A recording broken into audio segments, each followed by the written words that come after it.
Hey guys, and welcome back to Narcissus.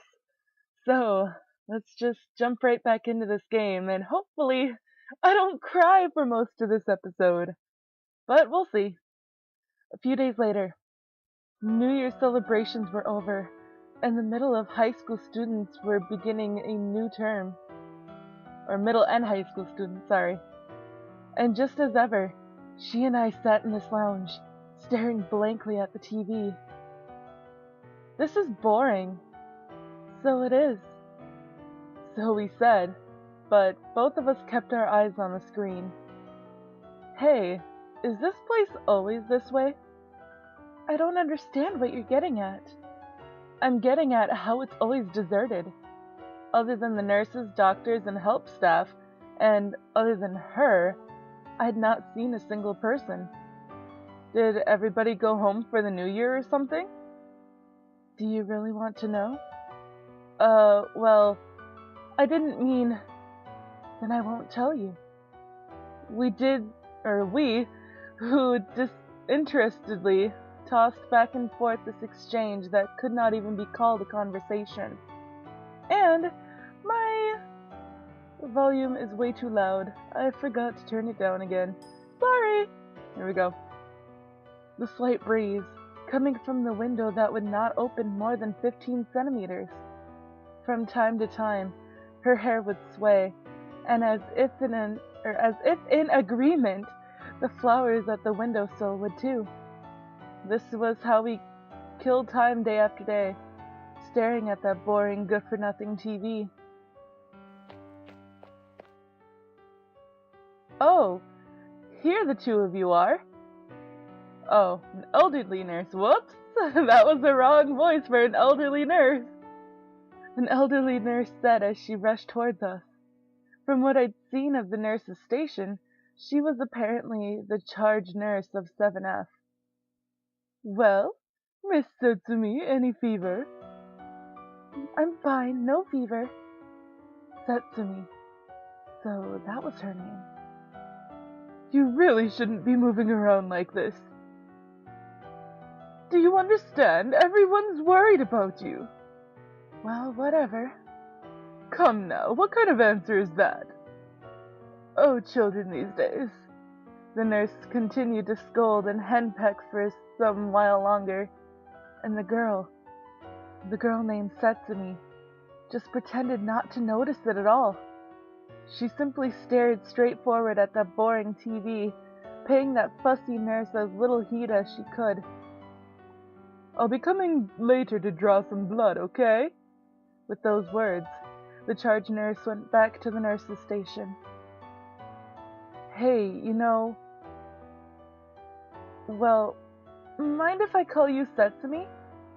I asked this as I stared at her at her white vinyl ID bracelet, and at the blood type and the name written therein. Is something the matter? Setsumi? Why are you calling me that? Huh? You're younger than me. Hey, why am I younger than you? What? I don't get that, but okay. Oh wait, I understand. Never mind. It's because our character is newer to this hospital than she is, so that's what that's about. Nothing. That's just what I thought, is all. It wasn't that I was offended that she called me younger than her. It was that, no matter how I looked at it, I thought I was 5 to 6 years older than she was. Holy shit. Really? That's why I took out my driver's license from my breast pocket and handed it directly to her. See? I may not seem it, but I'm 20. What? And here I thought that her character was so much younger. So, you're younger after all. She only took a glance at my license before handing it back to me. I don't really get what you're saying. It doesn't really matter. I'm just a little older than you are, that's all. She murmured as expressionlessly as ever. Her eyes were fixed on that boring TV.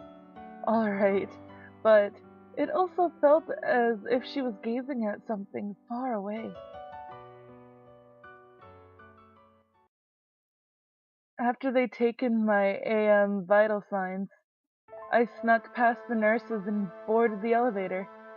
What? Oh, Jesus Christ. When I got to the first floor, I walked out of the outpatient clinic doors and walked outside of the hospital. Oh my God. My goal was the place that I'd been told about not long ago. The faraway B station, not the nearby A station. It wasn't that I wanted to escape or anything. At the 7th floor or at home, none of us died anywhere else. That's what I'd been told. And this B station, which this girl named Setsumi had apparently been to many times. That's why, at least just once, I wanted to see this place with my own eyes. It's not as if there's going to be a guard on duty. Even so, we were inhabitants of the 7th floor, different from other inpatients, and thinking of vague maybes. So early in the morning, I headed toward that station. My legs settled into a lazy gait as I glanced sidelong. Whoopsie. I am not reading this correctly today. At the people commuting to school or work. After about 25 minutes of this, I arrived in front of the station, roughly 4 bus stops away when I calculated it out.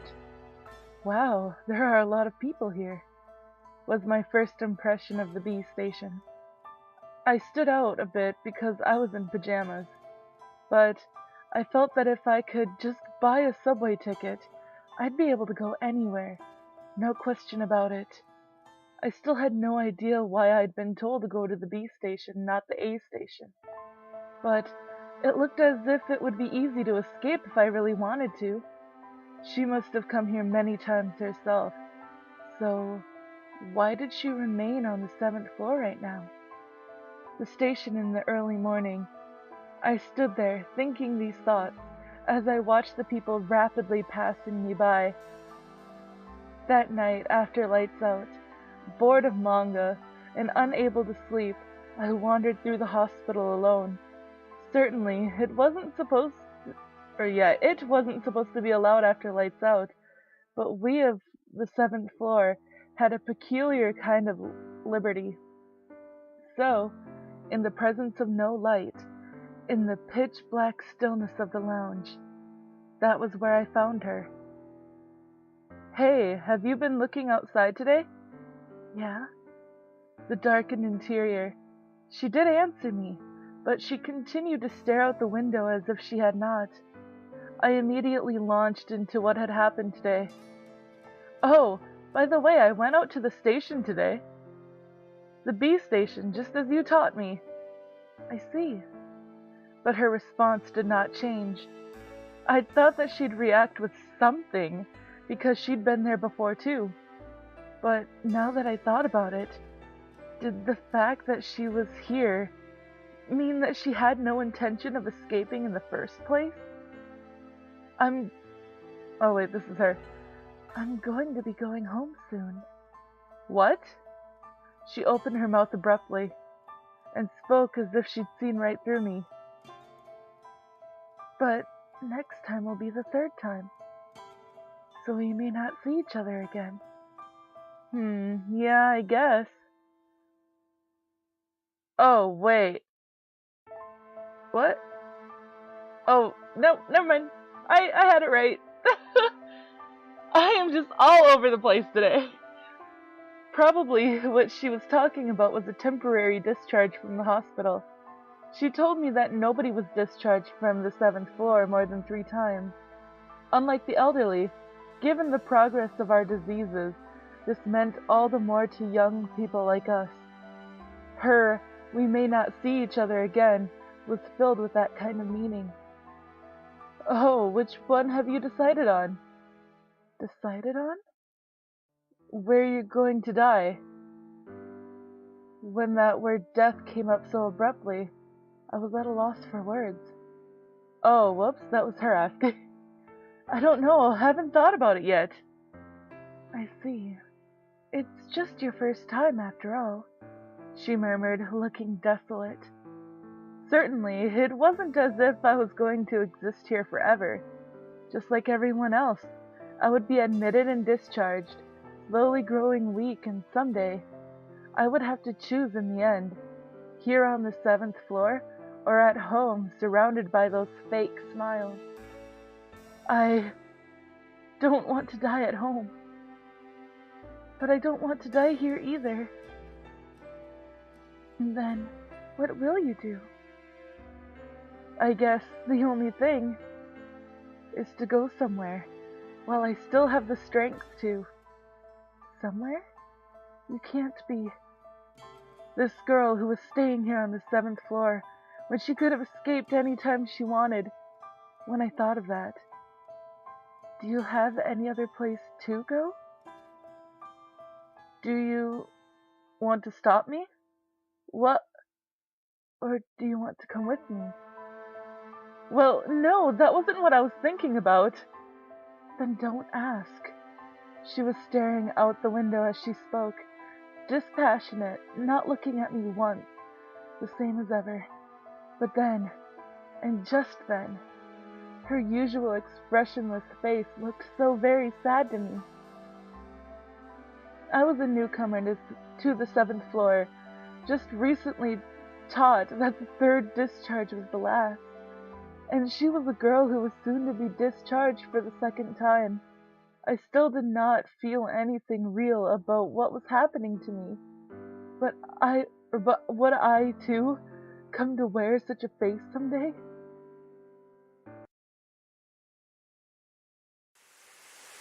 The rain at morning twilight.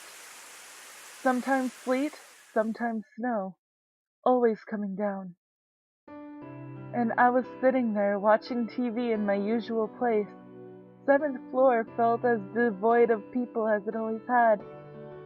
Anything interesting? No, completely boring. She walked to my side. Oh, whoops. I messed it up. Again. Because they don't show the names. I don't know who's talking. Saying no more, she sat down in the chair next to me. And that was how we began watching TV on this very day as well. She was probably in the same boat as me. Nothing else to do. Nothing we could do. Oh. I had never seen her respond to the TV before. Is something the matter? Not really. Those were her usual words, but her response was anything but usual. And I looked at the screen, interested in anything that could move her so. There were nature scenes being displayed on TV, beautiful hills and dales, burgeoning with trees and flowers, and a vast spread of white flowers in the midst. I remembered those flowers from somewhere. They looked very They looked very similar to the white flowers that decorated the windowsills. Could those be the same flowers? You know, the same as over there. I pointed at the flowers by the window as I said this. No. Huh? Really? They're of the same variety, but they're not strictly the same. She glanced at the flowers by the window for a second, and then went back to gazing at the TV. She told me that they were different, but I couldn't see the distinction between the two, and it meant nothing to me whether flowers were the same or different. But what did it mean something to me was this girl who usually never said a word more than she needed to. She was conversing in rare form today, which was why I decided to follow along. Do you happen to know a lot about them? Flowers, that is. Not really. Really? But I don't see the difference. The flowers on the screen and the flowers in the vase to her side. I continued to talk as I stared vacantly at the two. Look! Those are these orchids or lilies? See, they're pure white, right? I had no interest, yet I kept trying to make conversation. But she resumed her silence soon enough, and with her usual lack of expression, she continued staring at the boring TV screen. And just when I turned back to the TV, resigned to the fact that I'd get nothing more out of her. Narcissus. What? Those are Narcissus. Oh my goodness, we actually get to see her face. As she answered, she turned her face to me for the first time. Her hip-length hair swaying, she pointed at the TV screen and looked at me. The ID bracelet on her wrist was white, her skin was white, just like the flowers on screen. And I swore I could see a tiny smile on that face that was looking at me for the first time. Oh no, I'm gonna cry again. Ah! Oh. Okay, so now we're at Chapter 2, The Silver Coupe. A few days later, plunging further into the depths of winter, during this time that the rest of the world called exam period, we were sitting watching TV, the same as ever. This is boring. So it is. This exchange could not even be called a conversation. We'd spend all of our days in this fashion, killing time without meaning or purpose. Speaking of which, when is it for you? Today. I see, so it's today. That word, that today, was the temporary discharge that she'd alluded to earlier. So, we may not see each other again. Yeah, I guess that's true. Whoops, she did the first line. Oopsie. Because even if she were to be readmitted to the 7th floor, that would be her last time. And in that time, I'd probably be discharged and readmitted myself. It didn't seem likely that things could be timed so that we could see each other again. Have you decided yet? About where I'm going to die? Yeah. No, not yet. I see. She nodded somewhat sadly, the expression of someone being discharged for the 2nd time. I still felt nothing about the situation, and I hadn't heard from the doctors about my first discharge. Come to think of it, I wondered if she'd finally decided what her own answer to the dilemma would be. Setsumi, everything's set! A lady come up to us with these words. This was probably her mother. She nodded slightly at me. I did not rise. We'll be leaving soon, but are you all ready? Yeah. Have a nice day, sir. She nodded slightly at me again, and then turned to leave this place. She did stretch out her hand towards that girl, who was likely her daughter. But the girl did not move at all. She stayed rooted in her chair even after her mother had grabbed her hand.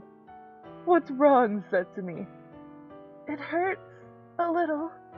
What? Where? Your chest? Your abdomen? My chest. Stay right there.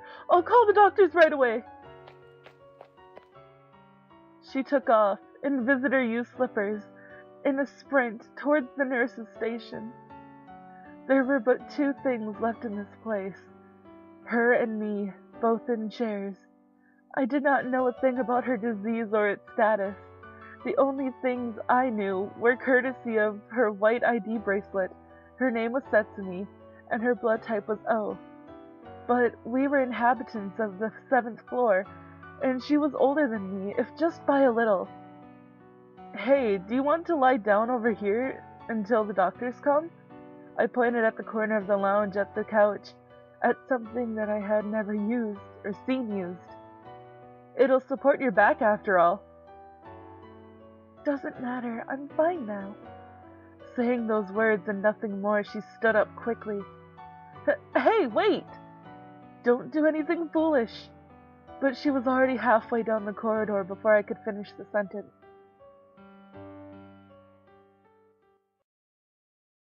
Alright, and this is where I'm gonna leave off the episode because I am all out of time for this video. So, if you liked this video, please give it a big thumbs up down below, and I hope that you guys are really enjoying this game as much as I am. I know I've been all over the place in this episode because, I don't know, maybe it's because I kind of expected to start crying, like, as soon as we started, but I didn't, and I was like, well, what the fuck is going on? But, hey, I apologize for being all over the place. But I will see you guys in the next video. So, bye bye!